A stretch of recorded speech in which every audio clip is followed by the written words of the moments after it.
Hello everybody, Clovis here with UNR's Technology LLC. Today we're going to talk about arrays. We have been talking about variables. A variable, we know it's a construct that can hold a value. So it can hold only one value. But arrays are this kind of construct that can hold a lot of values in it. It's like you have a box of ball. So inside that box you're gonna find a lot of balls. So to declare an array, what we do, we name the type, we put brackets, the name of the array, and we do new, and type, we open brackets, and then we put the size of the array. So it means a number of its contents.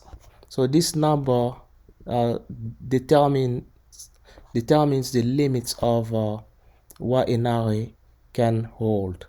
So here is 6, so it's going to be holding from 0 to 5. This is exactly what we did here. So we're passing strings from index 0 to index 5. Since the limit is 6. So that all of these strings, wine, champagne, orange juice, beer, water, soda, there wanna be values inside this array at some specific index as we define here. So let's try to change one of these value to a int value and then see what's gonna happen. Oh, it's complaining because eventually it doesn't allow it doesn't allow ints to be old. It just allows string. So we're gonna bring it back the way it was, and now we're gonna try to print what's the box array contain at index 4. Let's run it and then see. So it's water, as we can see here.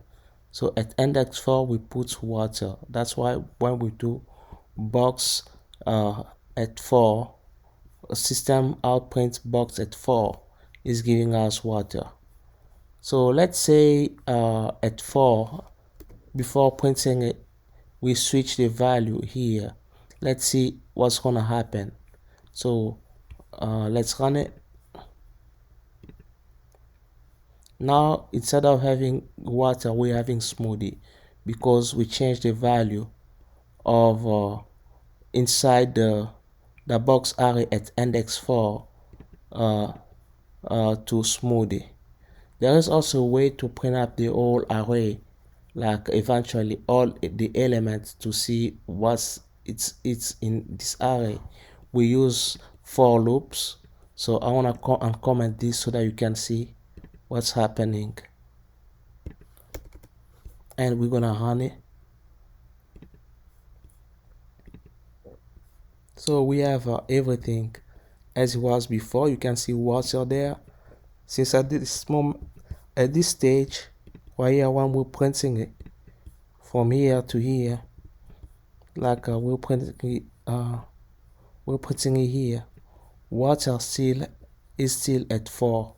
And then after finishing printing it, then we're changing the value and we're printing like whatever is inside the box at 4, and that's why we're getting smoothie right here.